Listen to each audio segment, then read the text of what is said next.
Dan Sport Lovers, untuk membahas persaingan di semifinal Piala Dunia 2026, kami sudah terhubung dengan jurnalis Kompas.com. Ada Sam Bagaskara langsung dari Amerika Serikat, tepatnya di New York. Halo Bung Sam, selamat malam waktu Indonesia. Apa kabar? Selamat malam waktu Indonesia. Baik, Tata. Baik, Bung Sam, jadi bagaimana untuk persaingan keempat tim ini di babak semifinal? Untuk persiapannya sendiri di sana bagaimana? Iya, 100 pertandingan sudah digelar sejauh ini di Piala Dunia 2026. Artinya tinggal 4 laga lagi yang akan dimainkan. 4 tim lagi yang tersisa juga. Sebuah kulminasi yang luar biasa untuk Piala Dunia 2026 kali ini. Karena 4 tim yang tersisa adalah 4 tim terbaik, boleh dibilang begitu. Karena secara ranking FIFA, 4 tim ini adalah 4 tim teratas di ranking FIFA terbaru ya. Ada Prancis, ada Spanyol, ada Argentina, dan juga Inggris. Memang secara undian ini sudah dirancang oleh FIFA sejak November di tahun lalu, sebelum undian digelar di Washington DC pada Desember. Artinya 4 tim teratas di ranking FIFA tidak akan bisa bertemu sebelum semifinal. Kalau masing-masing tim ini akan memuncaki grup masing-masing, dan benar, Prancis, Argentina, Inggris, dan Spanyol semuanya berhasil memuncaki grup masing-masing, dan akhirnya mereka lolos ke semifinal dan saling bertemu. Inggris menjalani pertemuan yang sangat emosional dengan Argentina, dan Prancis akan bertemu dengan Spanyol yang nantinya akan juga terasa sangat emosional, akan memberi kesempatan bagi Prancis untuk membalas kekalahan mereka di semifinal Euro 2024 silam. Oke, baik. Bung Sam, duel yang paling dinanti-nanti ini salah satunya duel Inggris dan juga Argentina. Nah, kalau misalnya kita lihat dari secara statistik, sepertinya Inggris itu lebih memiliki keunggulan ya dalam rekor pertemuan. Kalau Anda sendiri melihat seperti apa nih? Iya, total kedua tim sudah 14 kali bertemu. Inggris memang secara rekor pertemuan mereka unggul 6 kali menang, Argentina cuma 3 kali menang, dan 5 laga berakhir dengan imbang. Kalau di Piala Dunia, 2 tim ini terhitung 5 kali bertemu, dan Inggris juga unggul tipis 3 kali kemenangan, sementara Argentina 2 kali kemenangan. Memang pertemuan Argentina-Inggris ini akan sangat emosional, akan sangat ikonik juga, karena sejarah Piala Dunia selalu memunculkan cerita-cerita menarik dari pertemuan antara Inggris dan Argentina. Orang tentunya ingat bagaimana sihir Diego Armando Maradona mengalahkan Inggris di tahun 1986 Piala Dunia di Meksiko. Kala itu Maradona memproduksi 2 gol paling ikonik dalam sejarah Piala Dunia. Yang satu tentu gol tangan Tuhannya Maradona, gol yang kontroversial sekaligus ikonik kala itu.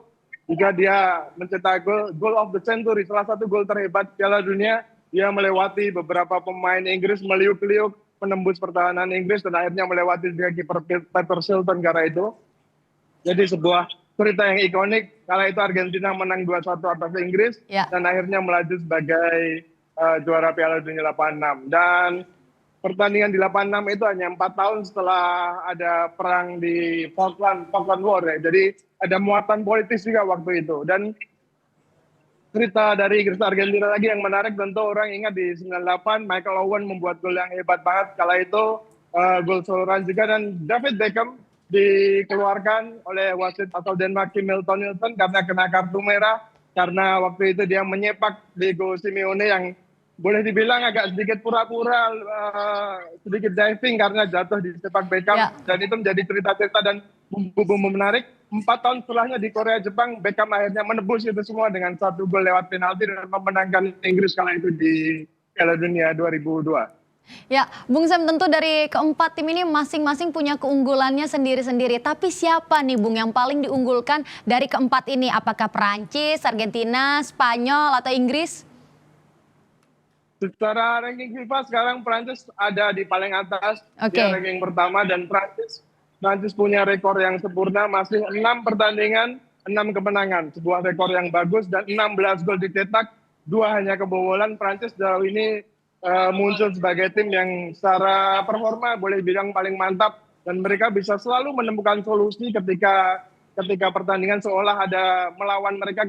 Contohnya ketika melawan Paraguay, mereka kesusahan menembus pertahanan Paraguay dengan tie war yang dilakukan Paraguay, tapi mereka tetap berhasil menemukan gol lewat penalti Kylian Mbappe. Saat itu Prancis punya kualitas punya penyerang-penyerang yang bisa membuat perbedaan. Selain Kylian Mbappe tentu kita ingat ada Ousmane Dembele. Mbappe sekarang sudah 8 gol dan Ya. Dembele sudah mencetak 5 gol juga. Jadi Prancis punya kekuatan di lini serang mereka, tapi Spanyol tidak boleh diremehkan juga karena mereka punya kemampuan untuk menguasai bola, mencegah lawan untuk membuat peluang berbahaya. Spanyol juga baru kemasukan 1 gol di perempat final kemarin karena kemasukan gol Charles de Ketelaere dari Belgia. Spanyol punya kekuatan pertahanan yang bagus. Ini jadi ujian besar buat penyerang-penyerang Prancis termasuk Kylian Mbappe, Ousmane Dembele dan juga nanti mungkin Bradley Barcola atau Desiree Doué. Oke, Bung Sam, yang juga nggak kalah seru untuk dibahas adalah tentang perebutan sepatu emas. Tadi Anda bilang kalau dari segi ranking Prancis ada di urutan pertama dan mereka memiliki Kylian Mbappe. Tapi jangan lupa Argentina juga punya Lionel Messi menjadi kandidat kuat nih untuk menambah pundi-pundi gol di semifinal nanti. Anda melihatnya seperti apa? Apakah Mbappe atau mungkin Messi kira-kira yang bisa mendapatkan sepatu emas? Betul banget Tata ya, kalau bicara Argentina kalau nggak bicara tentang Lionel Messi, walaupun usianya sudah 39 tahun, tapi sihirnya seperti nggak habis-habis, daya magisnya nggak habis-habis. Kemarin lawan Swiss memang dia tidak mencetak gol, tapi bisa bikin 1 assist. Sebelum melawan Swiss, Messi terhitung mencetak gol 10 pertandingan beruntun di Piala Dunia dia mencetak gol, sebuah pencapaian yang luar biasa untuk pemain seperti dia. Dia sekarang sudah 8 gol, walaupun di Piala Dunia kali ini dia sudah 2 kali gagal penalti, tapi Messi tetap punya peran yang luar biasa di timnas Argentina. Selain sebagai finisher juga dia bisa menyediakan peluang-peluang, membuat peluang bagi rekan timnya. Dan Messi sekarang memimpin daftar jago bersama Mbappe, persaingan yang sangat seru karena dua tim ini dijagokan bakal sampai ke final nanti. Kemarin sempat wawancara juga dengan salah satu fans Argentina di fanzone ini di Rockefeller Center. Dia menantikan betul pertemuan lagi antara Argentina dan Prancis di final ulangan Piala Dunia 2002 di Qatar kemarin karena dia sangat ingin melihat pertemuan lagi ya, adu tajam Messi dan Kylian Mbappe. Yang di Qatar Kylian Mbappe unggul dengan 8 gol, dia dapat sepatu emas kala itu, tapi sekarang Mbappe sudah menyamai bahkan torehan 8 golnya sewaktu di Qatar 4 tahun lalu. Sebuah persaingan yang seru, tapi kita tidak bisa lupakan juga Inggris masih punya Harry Kane dan Jude Bellingham yang sama-sama punya 6 gol di situ. Dua pemain yang juga sangat tajam. Kemarin Kane lawan Norwegia memang nggak bikin gol, tapi Jude Bellingham bisa muncul sebagai pembeda dari lini kedua. Persaingan sepatu emas masih sangat terbuka dan mungkin 3 pemain ini bisa menjadi kandidat kuat yang untuk perebutan sepatu emas karena Erling Haaland sudah tersingkir. Ya. Oke, baik, terima kasih Bung Sam atas waktunya. Semoga sehat selalu dan tentunya kita menanti siapa nanti yang akan menjadi pemenang di Piala Dunia 2026. Terima kasih sekali lagi, salam sehat selalu Bung Sam.